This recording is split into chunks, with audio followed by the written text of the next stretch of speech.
Welcome back for another episode of Community Capital. My name is Rob Johnson. We have another great show for you today. Joining me in studio is Alison Pol. She is the owner of Alison Productions out of Pinckney, Michigan. Alison, welcome to the studio. Thank you. So give me just like a 30-second rundown of what Alison Productions is. So, Alison Productions creates high energy short form videos for small businesses and nonprofits. The goal is to be able to visually communicate your mission or your story in under 60 seconds because it translates better to an audience than text. It's more eye catching, and so your message is more likely to be received. And sometimes, in the case of technical concepts, absorbed or understood by people who don't necessarily do the same thing that we do in our line of work. And obviously short form media, short form content is taking over applications like TikTok and Instagram Reels and YouTube Shorts. There's no shortage of people vertically scrolling through their phone these days. No, but it does take time to put them together. And I think that's what stops a lot of people from being successful and being able to use that form of communication.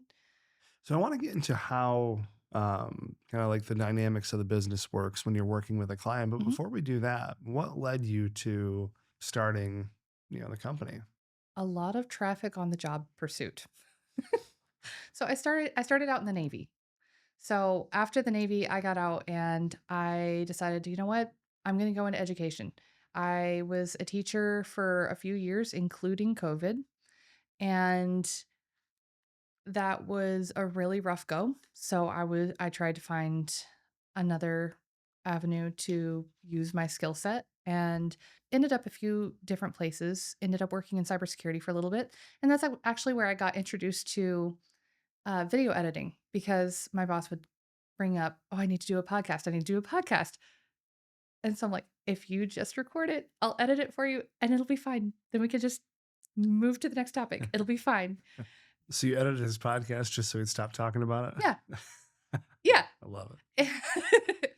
And after that, it kind of became a thing that I would just do on the side. I am also the market manager for the Whitmore Lake Farmers Market. So I started using video to supplement marketing there.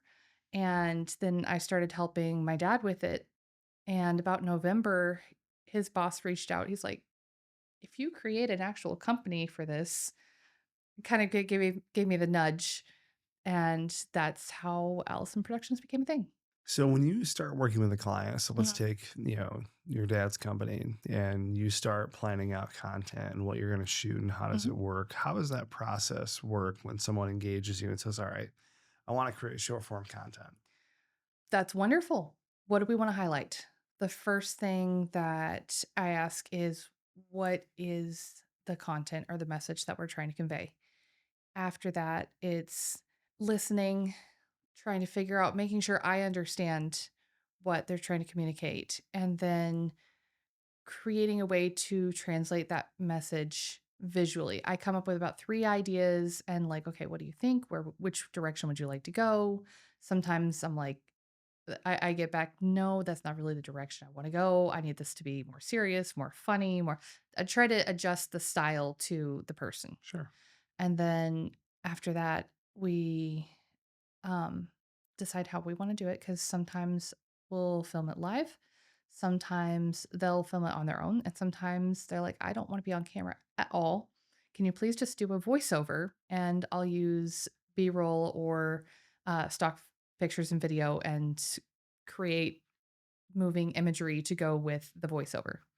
When you started back in November, did Mhm. you have a vision for what you want the company to continue to evolve and turn into? Or like, like whenever I start a new idea or something new, I'm always in this vision state of, all right, so what's the 1 year? What's the 3? What's the 5? Do you think that way? Honestly, when I started it, no. Yeah. Just kind of like I don't wherever it takes me. wherever it takes me, and honestly, I've loved some of the places it's taken me. I got to help Habitat for Humanity this year, and that was such a meaningful experience. It was so nice to work with people who they have such a strong why. They're like exuding just energy of wanting to help other people in the community, and that was amazing. What was your favorite moment of working with Habitat?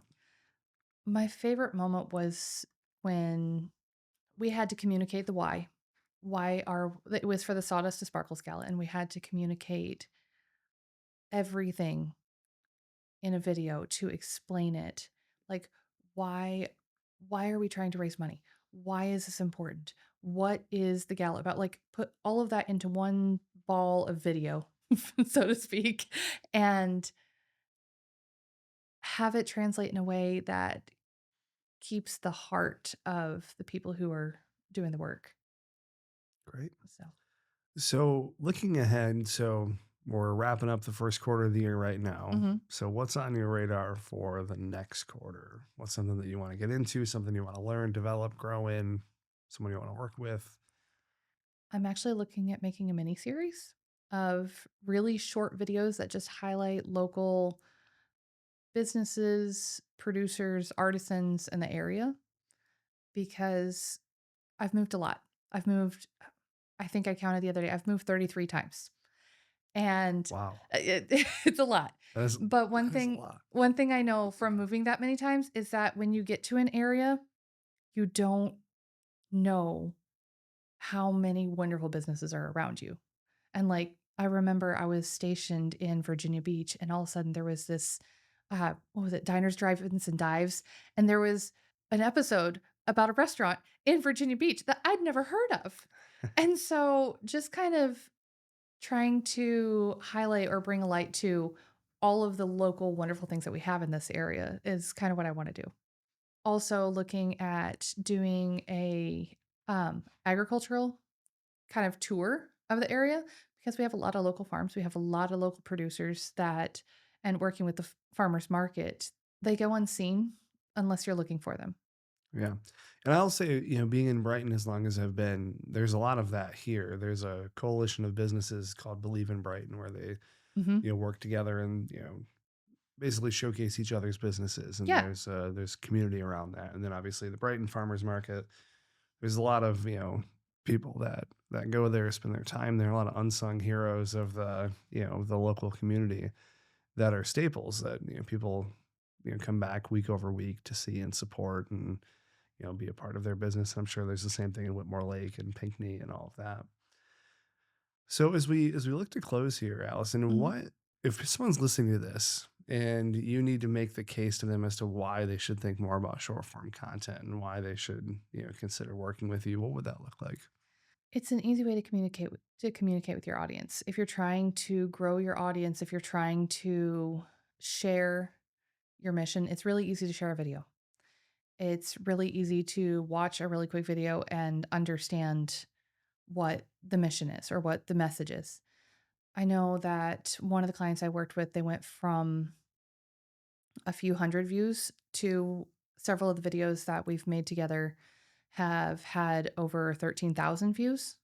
So that's a lot of positive progress in that regard. It can help.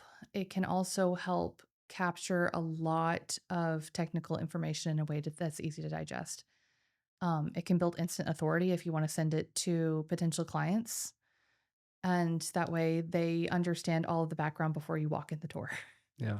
I think one thing too that I've seen in the short form content space is it can help the business owner understand even better how to refine their message into smaller segments. Yes. So if people have a problem, if you're at a dinner party and someone's like, "Oh, so what do you do when you spend 12 minutes answering that question uninterrupted?" That's Mhm. a problem. To get that get that trimmed down, Start you know, getting the dead shark eyes over the 30 to 60 seconds. Like I was just trying to make small talk, not trying to learn, about the pet food industry or whatever it is. right. you know? So yeah, I think creating short form content like that, obviously it's helpful for new prospects.